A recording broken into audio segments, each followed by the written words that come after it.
कल से लेकर आज तक शायद ही कोई ऐसा मोबाइल फोन होगा जिसके अंदर वो वीडियो आपने दिल्ली की नमाज का नहीं देखे होंगे, जुम्मे की नमाज का, जहां पर नमाज पढ़ रहे नमाजियों के ऊपर पुलिस वाले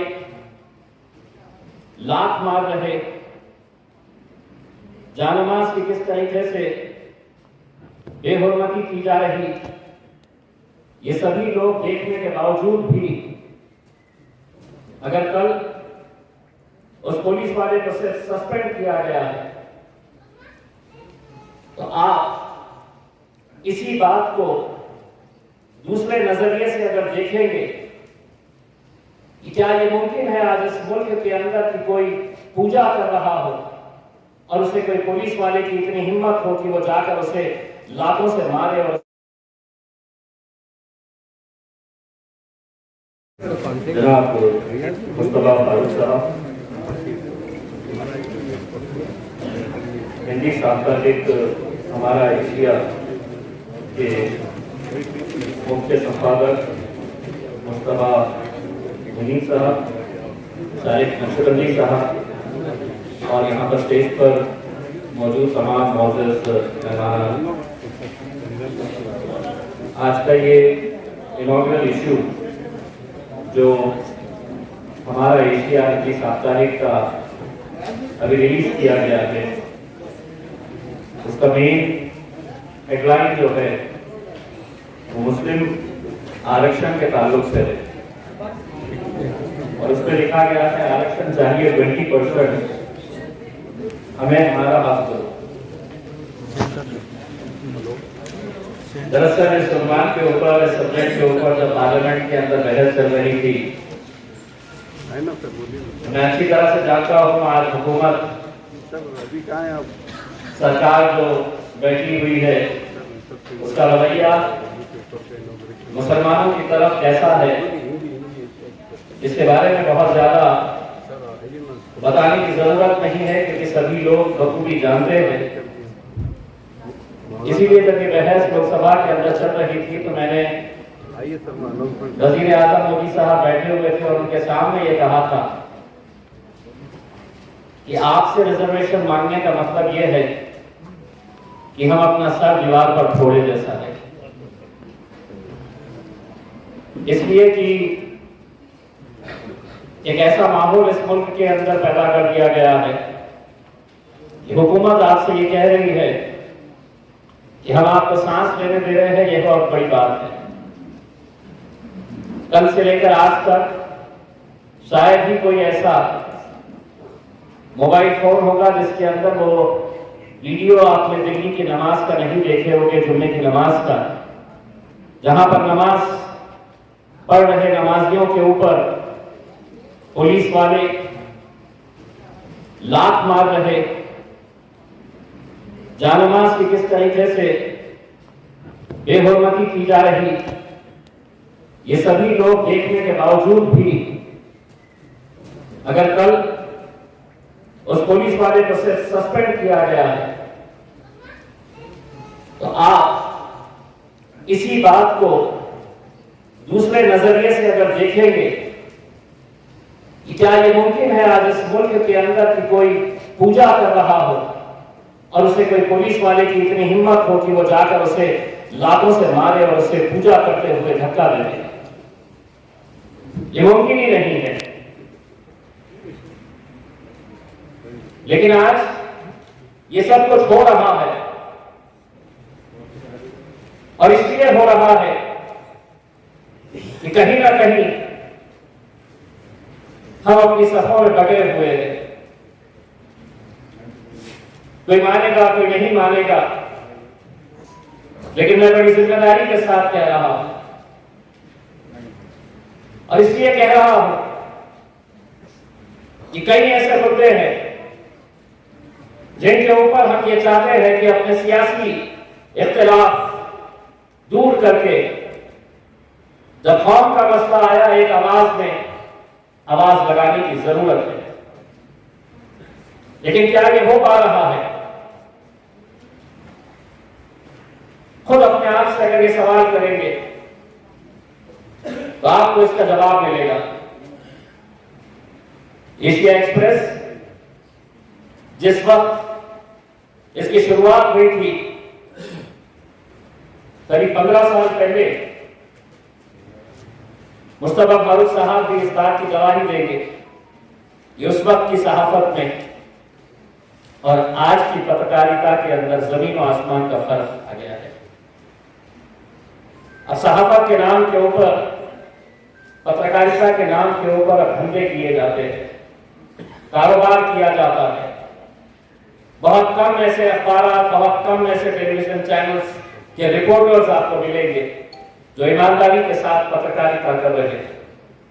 और ऐसे मुश्किल हालात के अंदर 15 साल एक उर्दू अखबार को चलाना, यहां पर जनाब शोएब खुसरो साहब भी है, अभी औरंगाबाद टाइम्स 75 साल के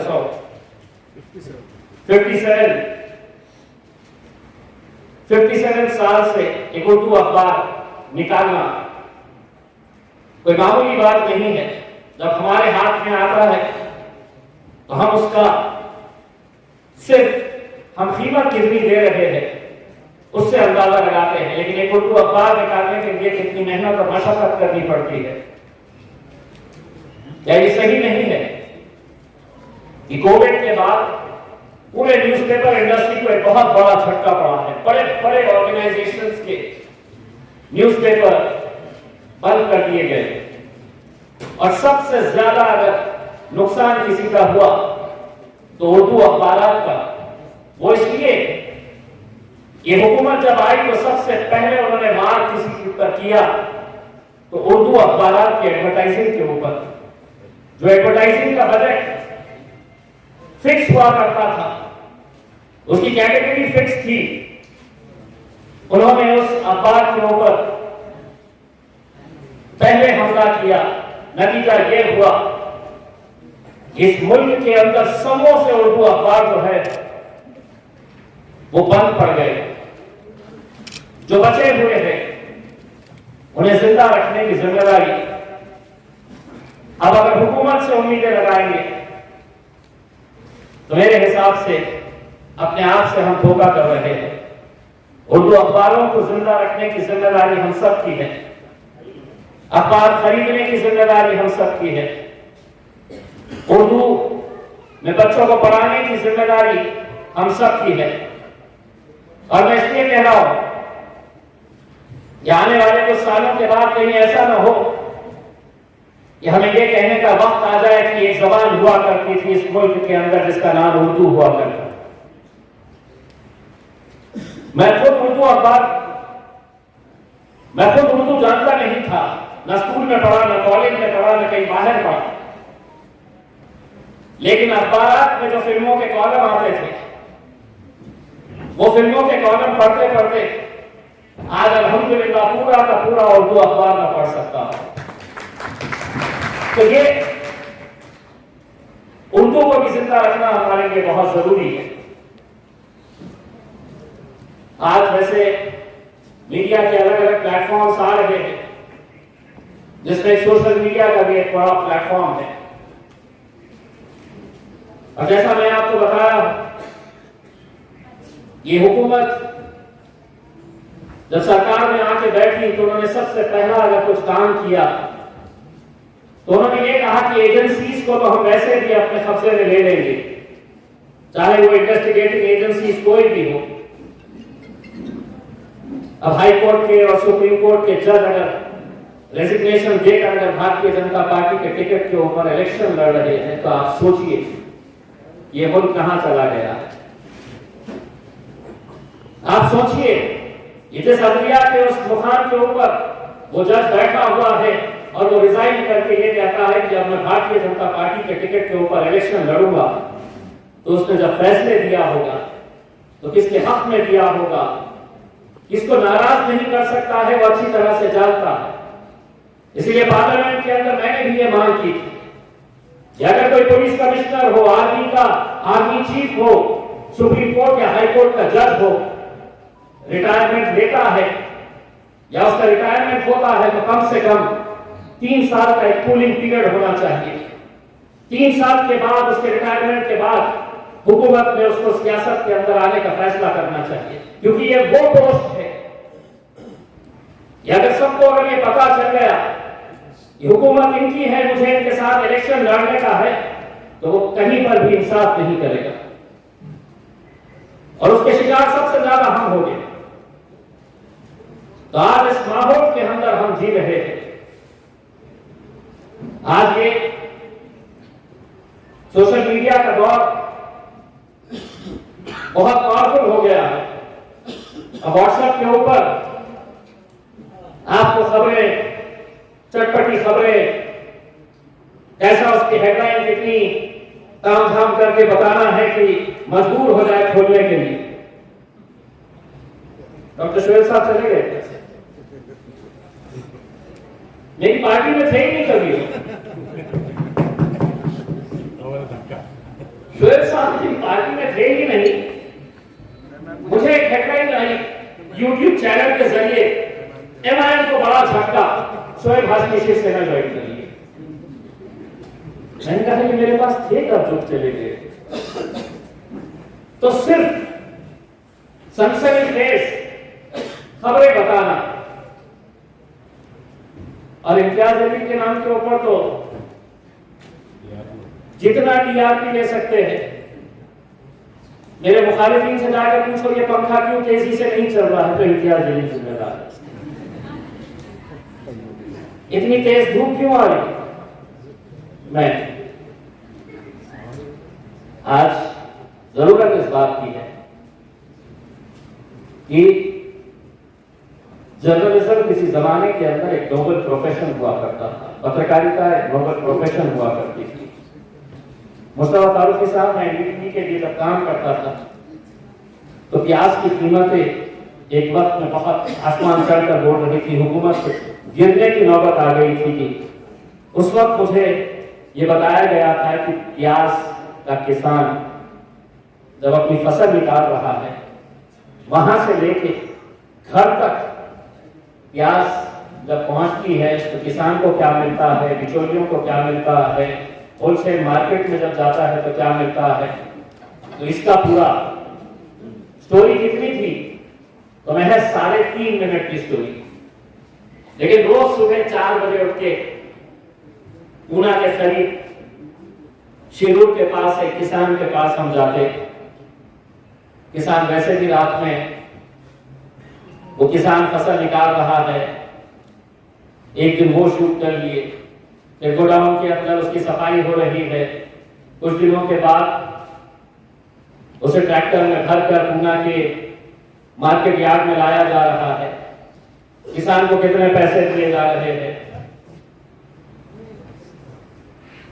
हमारे दोस्त संजय केनेकर साहब भी आए थे, जोरदार तालियों से इनका भी इस्तेमाल करिए। एक चीज तो तय है, जब इलेक्शन आते हैं ना तो हमारे जैसे सियासतदान अखबारों के कार्यक्रम छोड़ते नहीं है, उनको जाना पड़ता है। पहले से जुड़े हो। मैं मेरे बारे में भी बात करूंगा। तो वो 3.5 मिनट की स्टोरी के लिए कम से कम 8 दिन हमें मेहनत करना पड़ा। आज न वैसी पत्रकारिता रही है, न वैसी कोई स्टोरी आपको प्राइम टाइम के अंदर देखने को मिलेगी। अब प्राइम टाइम का मतलब यह है कि 8 गेस्ट को लाकर बिठाओ जो सबसे ज्यादा चीखने और चिल्लाने वाले हैं, और एक दूसरे को भी किस तरीके से गिराया जा सकता है, एक दूसरे से कैसे स्क्रीन के ऊपर लड़ाया जा सकता है ताकि अपनी टीआरपी बढ़ती रहे। यही आज की पत्रकारिता रह गई है। मैं एक बार मुस्तफा फारूकी साहब, हमारे मुनीर साहब, शारिद नक्शबंदी साहब, इन सभी को बहुत बहुत मुबारकबाद पेश करता हूँ। बहुत सही वक्त के ऊपर ये हिंदी साप्ताहिक आप लोगों ने निकाला है।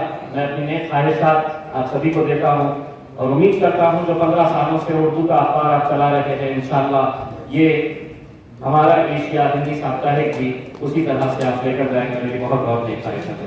बहुत बहुत हिंदी साप्ताहिक हमारा एशिया का ये उद्घाटन समारोह है। आज इसका प्रकाशन शुभारंभ होने जा रहा है। इस प्रकाशन शुभारंभ के प्रमुख अतिथि सन्माननीय इस संभाजीनगर के खासदार माननीय मेरे दोस्त वैसे मुख्य संपादक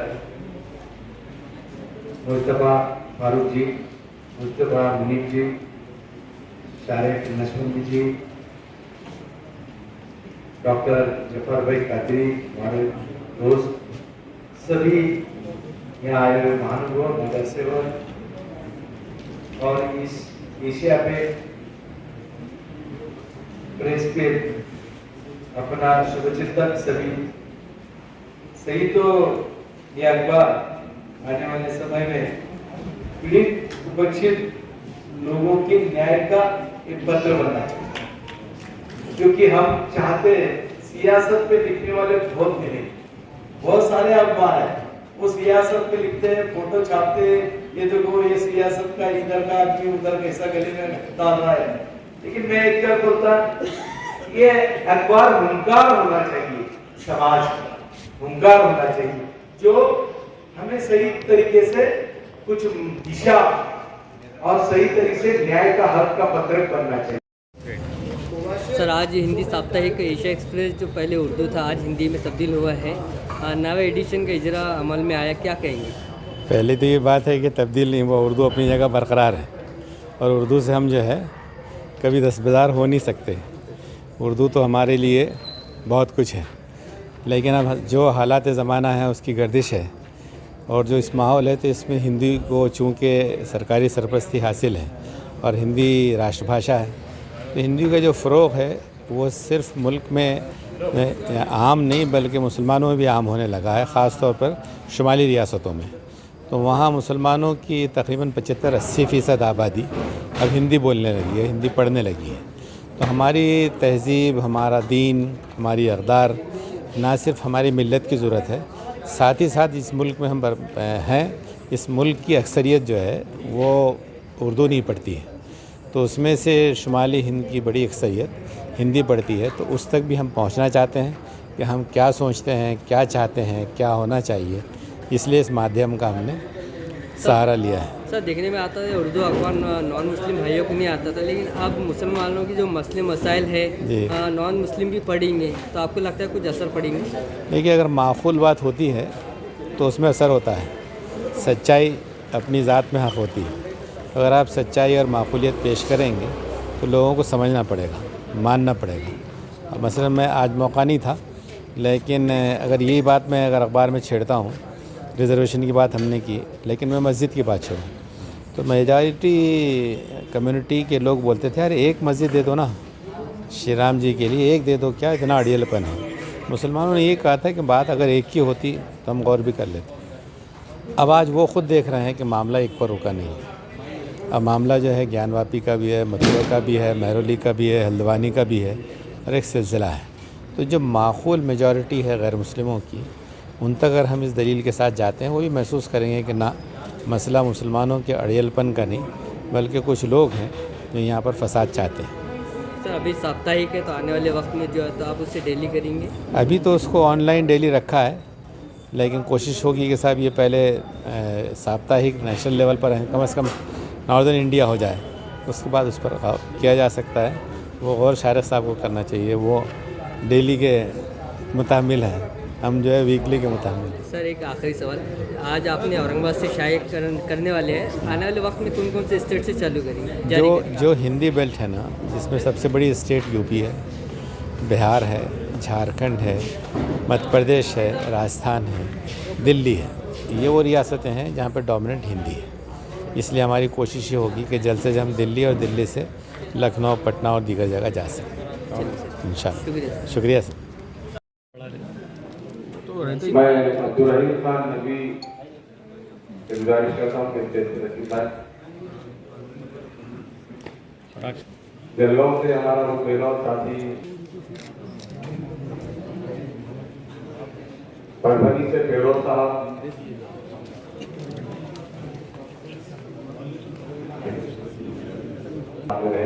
उपक्रमों से करते तो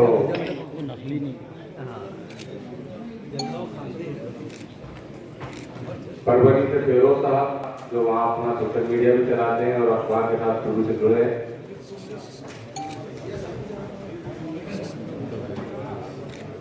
इसके बाद कन्नड़ से आप मौजूद होते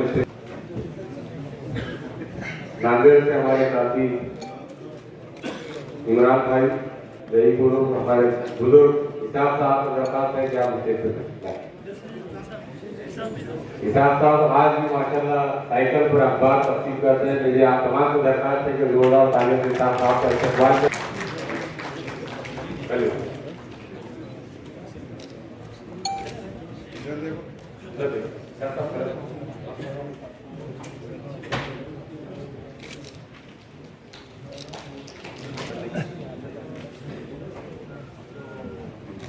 मैं नसीर अहमद सांसद से भी दरखास्त करता हूँ कि स्टेज पर तशरीफ लाए, पूजा करते हैं। मेरा नाम है नहीं, एशिया में काम कर रहे उनका है। हाँ, हमेशा सोशल मीडिया के जरिए बेबाक सवाल पूछने वाले इम्तियाज साहब अच्छे से पहचानते हैं संजय कनेगा साहब।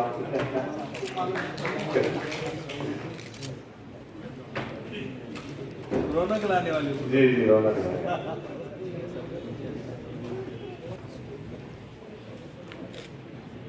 अब्दुल कयूम साहब की मुबशिर आपसे दरखास्त है कि आप स्टेज पे आए। परवीन बाजी यहाँ अगर मौजूद हो तो स्टेज पर तशरीफ लाए। जकीउद्दीन सिद्दीकी साहब जो इस वक्त हिंदी की जिम्मेदारी संभाल रहे हैं। काजी साहब, फरीद साहब,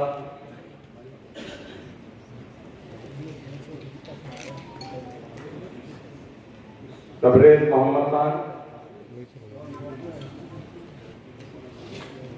बहुत बहुत शुक्रिया। जैसा कि मैंने कहा था कि मैं मोहम्मद शब्बीर अंसारी साहब ऑल इंडिया ऑफिस ऑर्गेनाइजेशन के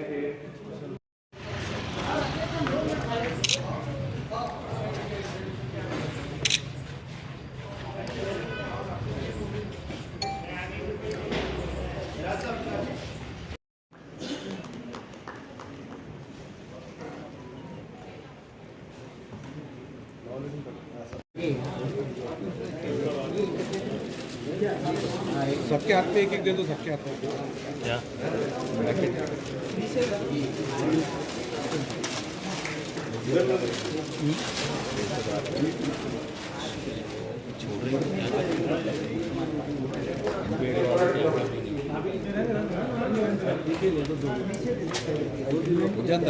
अंदर से जा।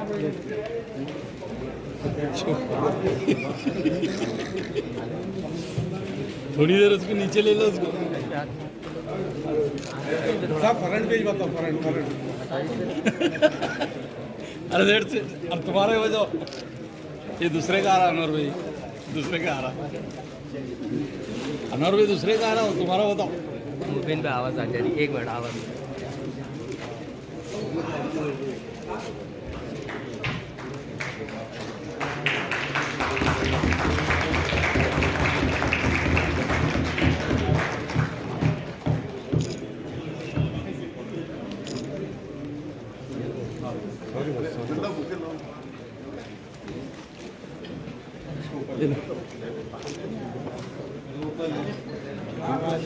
आप इस्तेमाल कर रहे हैं। जोरदार तालियों से मुस्तलम अजीब का वेलकम करें। आप तमाम लोगों से दरखास्त है थोड़ा नीचे करो, चेहरा नहीं दिख रहा, थोड़ा नीचे करो।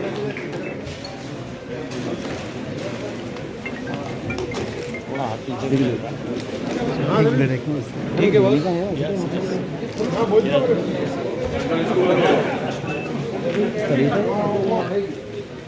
मतलब कहीं सारा साहब जो मिस्टर फारूक साहब का इस्तेमाल कर रहे हैं,